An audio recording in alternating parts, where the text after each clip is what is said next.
저는 40살 중반에 직장을 다니고 있는 여자입니다. 남편에겐 큰형인 아주버니가 있고 누님 한 분과 둘째 형, 막내 시누이가 있어요. 남편이 남자 형제 중에서 막내인 셈이죠.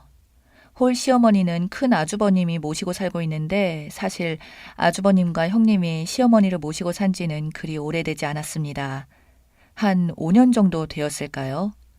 시어머니가 혼자 되셔서 살아오시던 집에서 사시다가 아주버니가 모시겠다고 하면서 기존에 사시던 집을 팔고 아주버니네로 들어가 사시게 된 거죠. 시어머니 연세가 꽤 되셔서 혼자 사시게 둘 수는 없었어요. 누군가 옆에서 보살펴 드려야 했었죠. 그 역할을 장남인 아주버니가 나서서 모시겠다고 해서 참 다행스러운 일이었습니다. 그래서 시어머니가 사시던 집을 판 돈은 적은 돈은 아니었지만 장남인 아주버니가 시어머니 모신다고 해서 아무도 여기에 대해서 불만을 가진 사람은 없었어요. 시어머니도 장남 줄 거니까 알아서 쓰도록 하셨고요. 명절 때나 제사도 시어머니가 계시던 집에서 늘상 했었는데 이젠 아주버니 집에서 할 것이니까 자연스럽게 시어머니가 계신 아주버님 댁에서 가족 모임은 많아졌고 명절이나 제사 때문에라도 자주 가게 되었습니다. 아주버님은 건물의 관리부서에서 일하고 계셔서 퇴직을 하고 그쪽 관련 일을 쭉 해오셨어요. 형님은 특정한 직업은 원래 없으셨고 자주 아르바이트 형식으로 일을 한다고 들었어요. 형님 아이들도 모두 다 결혼을 한 상태여서 두 분만 사시다가 시어머니를 모시게 된 거였죠. 그러던 어느 날 제가 회사에서 일하고 있는데 막내 시누이에게 전화가 왔습니다. 언니, 엄마가 심심해서 언니네 집으로 바람 좀 쐴 겸 놀러 가고 싶으시다는데 비밀번호 어떻게 돼요? 제가 엄마 모시고 다니다가 들어가 있어도 되죠? 네, 그러세요. 흔쾌히 비밀번호를 가르쳐줬고 퇴근해서 집에 오니 시어머니와 시누이가 그때까지 함께 있었어요. 우리 아이들은 학교 마치고 오니까 그동안 집은 비어 있었죠. 시어머니는 온 김에 손자들 얼굴도 좀 보고 주무시고 가신다고 하셔서 그러라고 했는데 시누이가 제 손을 끌고 안방으로 가서 말을 하더군요. 올케 언니, 오빠 월급이 1,500만 원 된다고 하지 않았어요? 그런데 왜요? 그럼 오빠랑 언니랑 함께 버니까 넉넉하시겠네요? 언니, 사실은 큰오빠가 지금 다니던 그 경비 일을 그만뒀대요. 엄마가 그랬는데 맨날 큰오빠가 돈을 못 벌고 집에만 있으니까 그렇게 큰올케가 눈치를 주고 그러나 봐요. 오빠 밥도 안 주고 엄마가 알아서 먹든 말든 하고요. 돈이 땅에서 솟나 하늘에서 떨어지냐고 맨날 잔소리를 한다고 하네요. 무슨 말을 하려고 저러는지 막내 시누이 사설이 참 길더라고요. 그래서 큰 올케가 큰오빠를 엄마 앞에다 두고 대놓고 타박을 하는데 엄마가 보기 힘들다고 하네요. 엄마도 바늘방석이래요. 언니가 알잖아요. 엄마가 얼마나 막내 오빠를 이뻐하는지요. 그래서 말인데요. 그래도 형제들 중에서는 언니 오빠가 넉넉하게 사니까 엄마가 여기서 사시면 안 될까요? 네? 저희가 모시라고요? 잘 계시는 어머니를 굳이 여기로 모시라는 거예요? 아, 언니, 우리 엄마가 사시면 얼마나 사시겠어요. 조금이라도 마음 편한 곳에서 사시다가 가셔야죠. 엄마가 여기가 편하시대요. 언니 오빠는 최소한 돈 걱정 안 하고 살잖아요. 생각지도 않은 말이라 경황이 없었어요. 연세도 있으셔서 수시로 병원에도 다녀야 하시고 식사나 이런저런 것들도 옆에서 살뜰히 챙겨드려야 하는데 맞벌이 하는 입장에서 뭘 어쩌라는 소리인지 참 난감했습니다. 그래서 안 된다고 단호하게 말했어요. 아가씨, 큰형님이 어머니를 이제껏 잘 모셔왔는데 아주버니가 실직을 했다고 해서 저희가 모시라는 것은 말이 안 돼요. 아주버니랑 잘 사시다가 불편하니까 처음에는 오시겠다고 하시는데 저희 집은 더 불편하죠. 그리고 저는 집안일에 자신도 없고 처음부터 자신 없는 일에는 생각도 하지 않을래요. 라고 말해주고 일어섰어요. 하지만 이미 오기 전부터 작정한 듯이 포기를 모르고 저에게 그러더군요. 올케 언니, 사실 큰언니랑 둘째 오빠네랑 얘기를 나눴어요. 엄마도 오빠 언니네랑은 함께 사는 것이 더 편하시다고 했어요. 제가 엄마 병원 가는 일 있으면 제가 모시고 다닐게요. 언니는 신경 쓰지 않으셔도 돼요. 그리고 저는 못하는 건 못한다고 말했습니다. 제가 시어머니의 속마음을 모를 줄 알았나 보네요. 그저 장남인 아주버니가 실직을 하고 돈이 없어 보이니까 부담을 주고 싶지 않아서 좀 더 편하고 넉넉해 보이는 저와 남편에게 의지를 하고 싶으신 거죠. 그럼 전에 시댁집을 판 돈은 왜 고스란히 장남이 꿀꺽한 거죠?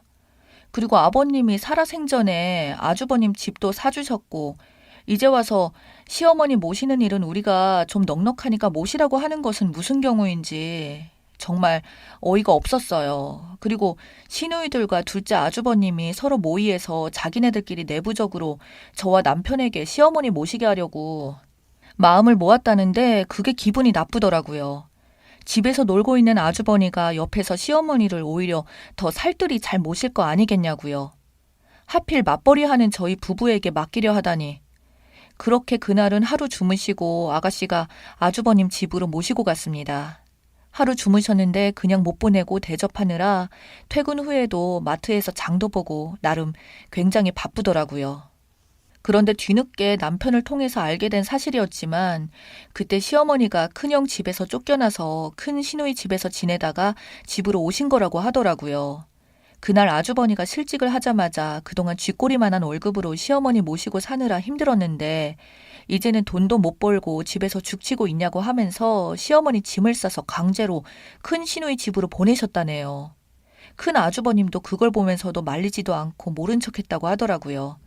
그래서 큰 시누이네 집에 가셨다가 막내 시누이 집에 가셨다가 둘째 아주버님 집에 가셨다가 하니까 자기네들끼리 저와 남편에게 등 떠미는 격이었죠. 남편의 시어머니에 대한 사랑이 다른 형제들보다 좋다는 점을 이용했던 겁니다. 남편이 시어머니의 일을 알고서 당장 큰 아주버니 집을 찾아가서 난리를 쳤는데도 그러던지 말던지 신경도 안 쓰더랍니다. 형님이 뻔뻔스럽게도 그랬다는군요. 그래요. 서방님은 효자니까 효자가 어머님 모셔야죠. 우리는 불효자니까 어머니를 모실 생각이 없네요. 알아서들 하세요. 그래서 남편이 시누이들이랑 함께 가서 욕 퍼붓고 그동안 가져갔던 시어머니 돈, 이 집을 판 돈 내놓으라고 했더니 배째라는 시기였대요. 없어서 줄 것이 없다고 했답니다. 그동안 시어머니 집 판 돈을 노리고 모신다고 나서더니 돈빨이 다 떨어지고 나니까 이제 나 몰라라 하는 거였죠. 시어머니한테 더 빨아먹을 것은 없는 것 같고 더 우려낼 것도 없을 것 같으니까 버린 셈이었어요. 제가 생각해도 정말 화가 나더라고요. 남편은 시어머니가 마음 둘 곳이 없이 자식들 집을 이리저리 옮겨다니며 사시는 것은 두고 볼 수가 없다고 했습니다. 둘째 아주버님과 둘째 형님은 불똥이 자기들한테 틀 것 같아서 별 핑계를 다 대고 절대로 시어머니를 모시고 살 수 없다고 치를 떨었고 우리에게 떠넘기더라고요. 그래서 남편이 제안을 했죠. 거처는 시어머니가 원하는 자식집에서 사시고 병원비나 각종 생활비는 똑같이 나누어서 내는 것이 어떠나 하는 말에 다들 찬성했습니다. 매달 시어머니를 모시는 생활비로 각각 10만 원씩 모아서 제 계좌로 넣어주기로 했고 시어머니의 병원비는 똑같이 나누는 것으로 합의 봤습니다. 큰 아주버님과 큰형님도 저희 부부가 시어머니를 모시는 쪽으로 가닥이 잡히자 좋아라 하면서 그렇게 하자고 하더라고요. 그리고 혹시라도 시어머니가 병원을 가실 일이 있으시면 막내 시누이나 큰 시누이가 맡아서 모시고 가는 것으로 낙찰을 받습니다. 못된 큰 아주버님과 큰형님은 속으로 좋아서 죽겠다 싶겠죠. 세상에 그런 자식도 다 있을까 싶었네요. 자기 부모를 내쫓는 자식이 세상 천지에 어디에 있답니까? 남편은 제게 그러더라고요. 우리 엄마를 받아줘서 고마워. 자기가 우리 엄마를 받아주지 않았다면 내가 얼마나 힘들고 괴로웠을지 아우 생각만 해도 끔찍한데 나도 장인 장모님한테 잘할게. 우리가 우리 할 도리를 잘하고 부모님 공양을 잘하면 그게 다 덕을 쌓는 일이고 우리 자식들한테도 그 복이 다 돌아갈 거야. 고마워. 저는 시어머니의 마지막을 책임지는 일이라서 자신이 없는 일이었지만 이렇게 된 거 회피하지 않고 받아들이기로 했습니다. 다 똑같은 자식인데 누가 모셔도 모셔야 하는데 나이 드신 분이 처량하게 자식들 집 이리저리 왔다 갔다 하실 수는 없는 노릇이니까요. 그렇게 수개월이 지났고 시어머니가 저와 남편을 불러서 법무사 사무실에 가서 할 말이 있으시다면서 가자고 해서 갔는데 거기서 고이 간직한 것 같은 종이 한 장을 내미셨습니다. 다른 자식 다 필요 없고 저희들에게 살아생전에 전해주고 싶다고 하셨어요. 시어머니가 그동안 아무에게도 말하지 않았던 숨겨놓은 땅이라고 했습니다. 아버님의 뜻에 따라서 마지막이었던 자식에게 물려주고 싶다고 하셨습니다.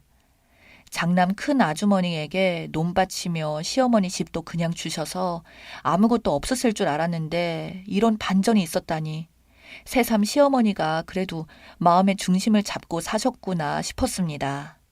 그런 시어머니께 참 감사드렸고 그 많은 땅을 저희가 넘겨받아서 다른 형제들한테 미안하기까지 하더라고요. 그래서 매달 받고 있는 시어머니의 가족 회비를 받지 않기로 했고 시어머니에 관한 일체 경비는 전적으로 저희가 다 부담하는 것으로 했습니다. 그럼에도 불구하고 시어머니를 감히 내쫓았던 큰형님은 명절이나 제사를 저희 집에서 다 하는데도 한 번 오지 않았습니다. 시어머니를 내쫓은 순간부터 자식이기를 거부한 거나 다를 바 없었으니 오나 안 오나 신경 쓸 일은 아니었지만 명절 때나 제사 때 큰 아주버님 자식들이 뭘 보고 배우겠어요. 큰형님도 며느리와 첫 아들한테 딱 그만한 대접을 받게 되겠죠. 아무튼 시어머니는 남편에게 그 땅의 명의 이전을 해줄 것을 나중에 직접 공개를 하셨어요. 다 모여있는데 앞에서 말씀을 하셨었죠. 나를 끝까지 위해주고 진심으로 대하는 자식한테 이 땅 물려주겠다고 마음먹었었다. 장남이라도 부모를 헌신짝처럼 버리는 자식은 자식이 아니기 때문이야. 내가 이제는 얼마 살 날도 안 남아서 정신이 멀쩡할 때 미리 준 것이니까 이에 대해서 아무 말 말거라. 그러자 역시나 큰 아주버니가 그 많은 땅을 숨겨놓고 남편한테만 줬다고 주제도 모르고 발광을 하면서 울더라고요. 그래서 남편이 그랬습니다. 형, 그 많던 아버지 논밭에 그리고 어머니 집 판 돈 꿀꺽 했으면서 무슨 말이 많아. 엄마를 헌신짝처럼 내쫓은 사람은 형과 형수가 아니었어? 그러자 그건 맞는 말이라며 둘째 아주버님과 시누이들이 이구동성으로 큰오빠는 입이 10개라도 할 말이 없으니까 닥치라고 삿대질을 했더니 혼자서 열받아 하다가 박차고 나가버리더라고요. 자기 잘못을 아직도 깨닫지 못하다니 참 어머니도 기막힌 아들을 두셨더라고요. 그런데 더 웃긴 건 큰형님이었어요. 그 많은 금싸라기 땅을 남편에게 넘겨줬다는 사실을 큰 아주버님께 듣고 대판 큰 부부싸움이 났다고 하더라고요. 큰형님이 그걸 서방님한테 뺏기고 자빠졌냐고 하면서 서로 치고받고 난리였다고 했습니다. 그러면서 지금이라도 다른 숨겨놓은 땅이 있을지 모르니까 시어머니 앞에 가서 손발이 닳도록 빌라고 아주버님께 말에 득달같이 시어머니에게 달려가서 잘못했다고 빌더군요. 그런 큰형님에게 시어머니가 그러셨어요. 큰 며느리로서 처신과 채통을 지키고 다른 형제들과 금이 가지 않도록 노력해라. 그랬더니 잘 알겠다면서 그 뒤로 시어머니가 드실 김치도 담아다 주고 반찬을 가져다 주면서 나름 노력했던 것 같았지만 정말 속이 훤히 보였습니다. 시어머니를 내쫓은 것을 두고두고 후회하겠죠. 그 땅이 탐나서 말이죠. 큰형님과 큰 아주버님 모습을 그대로 보고 배운 대로 그 자식들에게 당해봐야 알 것 같았습니다. 최근까지도 시어머니를 내쫓아서 땅을 받지 못한 것을 두고서 두 분이서 자주 다툰다고 하니 참 괴롭겠더라고요. 제 사연 읽어주셔서 감사합니다.